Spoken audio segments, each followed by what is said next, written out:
نبی رحمت صلی اللہ علیہ وآلہ وسلم کی سیرت طیبہ سے ایک ہمیں بہت اہم سبق ملتا ہے۔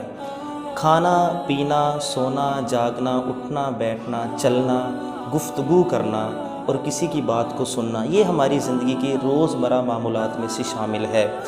لیکن اگر ایک مسلمان ہونے کے ناطے یہی کام ہم سنت کے مطابق کریں تو ہمیں دنیا میں بھی اس کا ثواب ملے گا اور ہماری آخرت بھی روشن ہو جائے گی، اور سائنسی اعتبار سے بھی اس کے بہت زیادہ فوائد ہیں۔ نبی رحمت صلی اللہ تعالیٰ علیہ وآلہ وسلم آپ کی عادت کریمہ میں سے آج ہم کھانے کا ذکر کریں گے کہ ہمیں سنت کے مطابق کھانا کس طرح سے کھانا چاہیے اور کھانے کے آداب کیا ہیں۔ سب سے پہلے جب ہم کھانا شروع کریں، بہت سارے لوگوں کو دیکھا گیا ہے کہ شادی بیاہ کے موقع پر اغیار کے طریقوں کو اپنایا جاتا ہے اور ان کے مطابق وہ کھانا کھاتے ہیں اور پھر طرح طرح کی بیماریوں میں مبتلا ہو جاتے ہیں۔ اگر ہم سنت کے مطابق کھانا کھائیں تو ہم بہت ساری بیماریوں سے بھی بچ سکتے ہیں اور اس خوراک سے ہمیں روحانیت بھی نصیب ہو سکتی ہے۔ کھانا کھانے کے آداب میں سے پہلا ادب یہ ہے کہ اپنے ہاتھوں کو پونچھوں سمیت ہمیں دھونا چاہیے اور ہمیں اپنا کلی کرنا چاہیے، اس کو کھانے کا وضو کہتے ہیں۔ نبی رحمت صلی اللہ تعالیٰ علیہ وآلہ وسلم نے ارشاد فرمایا، جو شخص کھانے کا وضو کر لے گا تو اس کے کھانے کے اندر برکت ہوگی۔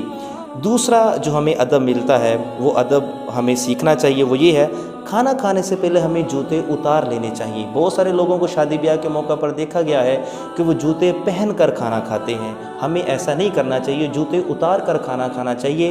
حضور علیہ السلام کے ارشاد علی کا مفہوم ہے کہ جوتے اتار لیا کرو، اس میں تمہارے لیے آسانی ہوگی۔ تیسرا ادب جو ہمیں حضور کی سیرت سے ملتا ہے وہ یہ ہے کہ کھانا کھانے سے پہلے ہمیں تسمیہ پڑھنی چاہیے، بسم اللہ الرحمن الرحیم۔ اگر وہ تسمیہ نہیں پڑھتا تو پھر اس کے ساتھ شیطان کھانے میں شریک ہو جاتا ہے۔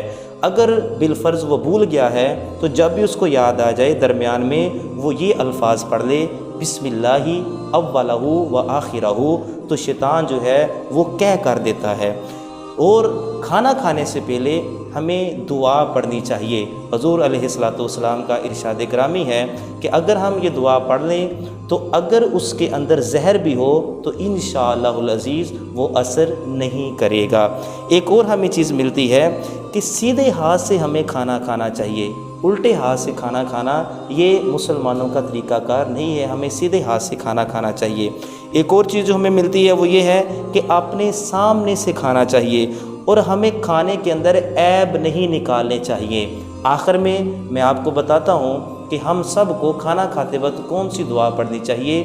وہ دعا آپ سماعت کیجئے اور اس کو یاد کیجئے اور اس کو معمول بنائیے۔ بسم اللہ الرحمن الرحیم، بسم اللہ الذی لا یضر مع اسمہ شیء فی الارض ولا فی السماء وہو السمیع العلیم۔ یہ اگر ہم دعا پڑھ کے کھانا شروع کریں تو اگر اس کے اندر زہر بھی ہوگا تو انشاءاللہ وہ اثر نہیں کرے گا۔